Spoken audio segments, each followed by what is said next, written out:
Recording by Sarah Jennings. The Street by H.P. Lovecraft. There be those who say that things and places have souls, and there be those who say they have not. I dare not say myself, but I will tell of the street.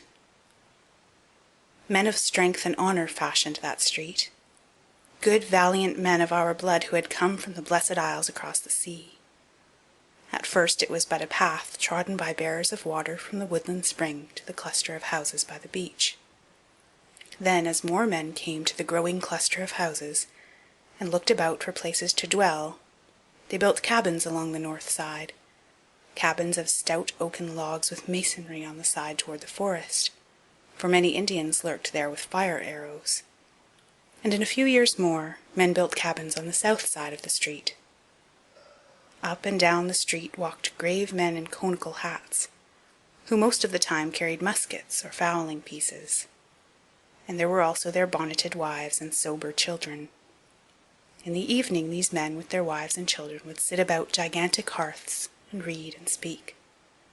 Very simple were the things of which they read and spoke, yet things which gave them courage and goodness, and helped them by day to subdue the forests and till the fields. And the children would listen and learn of the laws and deeds of old, and of that dear England which they had never seen or could not remember. There was war, and thereafter no more Indians troubled the street. The men, busy with labour, waxed prosperous and as happy as they knew how to be. And the children grew up comfortable, and more families came from the motherland to dwell on the street. And the children's children, and the newcomers' children, grew up. The town was now a city, and one by one the cabins gave place to houses, simple, beautiful houses of brick and wood, with stone steps and iron railings and fan lights over the doors. No flimsy creations were these houses, for they were made to serve many a generation. Within there were carven mantels and graceful stairs, and sensible, pleasing furniture, china and silver, brought from the motherland. So the street drank in the dreams of a young people, and rejoiced as its dwellers became more graceful and happy. Where once had been only strength and honour, taste and learning now abode as well. Books and painting and music came to the houses, and the young men went to the university which rose above the plain to the north. In the place of conical hats and small swords, of lace and snowy periwigs, there were cobblestones over which clattered many a blooded horse, and rumbled many a gilded coach, and brick sidewalks with horse-blocks and hitching posts. There were in that street many trees, elms and oaks and maples of dignity, so that in the summer the scene was all soft verdure and twittering bird-song. And behind the houses were walled rose gardens with hedged paths and sundials, where at evening the moon and stars would shine bewitchingly, while fragrant blossoms glistened with dew. So the street dreamed on, past wars, calamities, and change. Once most of the young men went away, and some never came back. That was when they furled the old flag and put up a new banner of stripes and stars. But though men talked of great changes, the street felt them not, for its folk were still the same, speaking of the old familiar things and the old familiar accounts. And the trees still sheltered singing birds, and at evening the moon and stars looked down upon dewy blossoms in the walled rose gardens. In time there were no more swords, three-cornered hats, or periwigs in the street. How strange seemed the inhabitants with their walking sticks, tall beavers, and cropped heads. New sounds came from the distance. First the strange puffings and shrieks from the river a mile away, and then, many years later, strange puffings and shrieks and rumblings from other directions. The air was not quite so pure as before, but the spirit of the place had not changed. The blood and soul of their ancestors had fashioned the street. Nor did the spirit change when they tore open the earth to lay down strange pipes, or when they set up tall posts bearing weird wires. There was so much ancient lore in that street that the past could not easily be forgotten.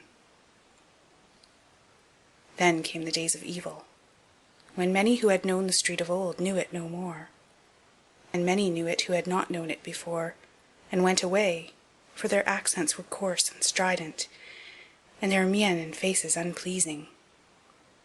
Their thoughts, too, fought with the wise, just spirit of the street, so that the street pined silently as its houses fell into decay, and its trees died one by one, and its rose gardens grew rank with weeds and waste. But it felt a stir of pride one day when again marched forth young men, some of whom never came back. These young men were clad in blue. With the years, worse fortune came to the street. Its trees were all gone now, and its rose gardens were displaced by the backs of cheap, ugly new buildings on parallel streets. Yet the houses remained, despite the ravages of the years and the storms and worms, for they had been made to serve many a generation.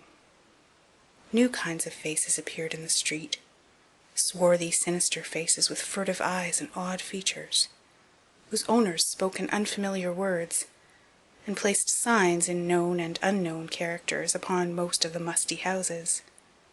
Pushcarts crowded the gutters. A sordid, undefinable stench settled over the place, and the ancient spirit slept. Great excitement once came to the street. War and revolution were raging across the seas. A dynasty had collapsed, and its degenerate subjects were flocking with dubious intent to the western land. Many of these took lodgings in the battered houses that had once known the songs of birds and the scent of roses. Then the western land itself awoke, and joined the motherland in her titanic struggle for civilization. Over the cities once more floated the old flag, companioned by the new flag, and by a plainer yet glorious tricolour. But not many flags floated over the street, for therein brooded only fear and hatred and ignorance. Again young men went forth, but not quite as did the young men of those other days. Something was lacking, and the sons of those young men of other days, who did indeed go forth in olive drab with the true spirit of their ancestors, went from distant places, and knew not the street and its ancient spirit. Over the seas there was a great victory, and in triumph most of the young men returned. Those who had lacked something lacked it no longer.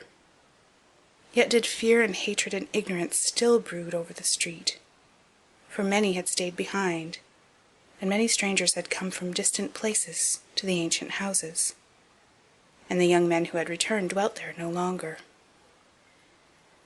Swarthy and sinister were most of the strangers, yet among them one might find a few faces like those who fashioned the street and moulded its spirit. Like and yet unlike, for there was in the eyes of all a weird, unhealthy glitter as of greed, ambition, vindictiveness, or misguided zeal. Unrest and treason were abroad amongst an evil few who plotted to strike the western land its death blow, that they might mount to power over its ruins, even as assassins had mounted in that unhappy frozen land from whence most of them had come.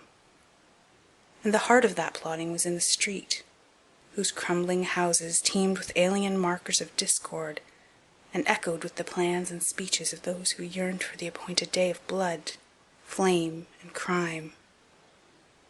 Of the various odd assemblages in the street, the law said much but could prove little.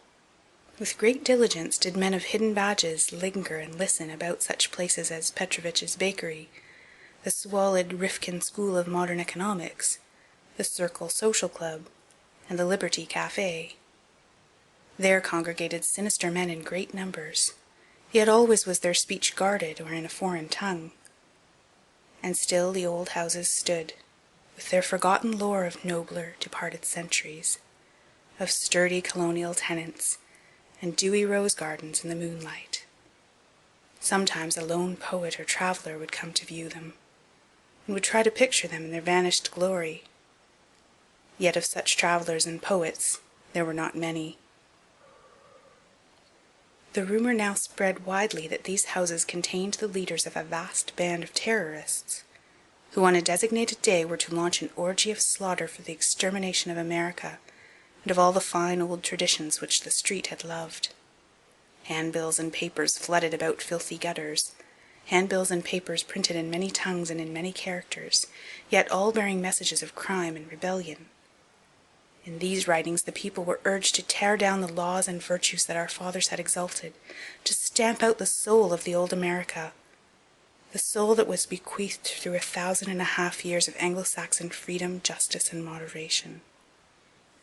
It was said that the swart men who dwelt in the street, and congregated in its rotting edifices, were the brains of a hideous revolution, that at their word of command many millions of brainless, besotted beasts would stretch forth their noisome talons from the slums of 1,000 cities, burning, slaying, and destroying till the land of our fathers should be no more. All this was said and repeated, and many looked forward in dread to the 4th day of July, about which the strange writings hinted much. Yet could nothing be found to place the guilt. None could tell just whose arrest might cut off the damnable plotting at its source. Many times came bands of blue-coated police to search the shaky houses, though at last they ceased to come. For they too had grown tired of law and order, and had abandoned all the city to its fate. Then men in olive drab came, bearing muskets, till it seemed as if in its sad sleep the street must have had some haunting dreams of those other days, when musket-bearing men in conical hats walked along it from the woodland spring to the cluster of houses by the beach. Yet could no act be performed to check the impending cataclysm, for the swart, sinister men were old and cunning.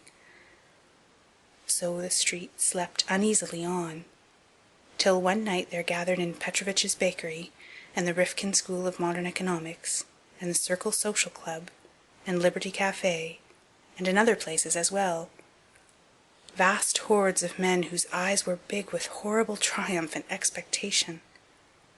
Over hidden wires, strange messages travelled, and much was said of still stranger messages yet to travel. But most of this was not guessed till afterward, when the western land was safe from the peril. The men in olive drab could not tell what was happening, or what they ought to do, for the swart, sinister men were skilled in subtlety and concealment. And yet the men in olive drab will always remember that night, and will speak of the street as they tell it to their grandchildren, for many of them were sent there toward morning on a mission unlike that which they had expected. It was known that this nest of anarchy was old, and that the houses were tottering from the ravages of the years and the storms and the worms. Yet was the happening of that summer night a surprise because of its very queer uniformity. It was indeed an exceedingly singular happening, though after all a simple one. For without warning, in one of the small hours beyond midnight, all the ravages of the years and the storms and the worms came to a tremendous climax. And after the crash there was nothing left standing in the street, save 2 ancient chimneys and part of a stout brick wall. Nor did anything that had been alive come alive from the ruins. A poet and traveller, who came with the mighty crowd that sought the scene, tell odd stories. The poet says that all through the hours before dawn he beheld sordid ruins indistinctly in the glare of the arc lights, that there loomed above the wreckage another picture, wherein he could describe moonlight and fair houses, and elms and oaks and maples of dignity. And the traveller declares that instead of the place's wonted stench, there lingered a delicate fragrance as of roses in full bloom. But are not the dreams of poets and the tales of travellers notoriously false? There be those who say that things and places have souls, and there be those who say they have not. I dare not say myself, but I have told you of the street. End of The Street.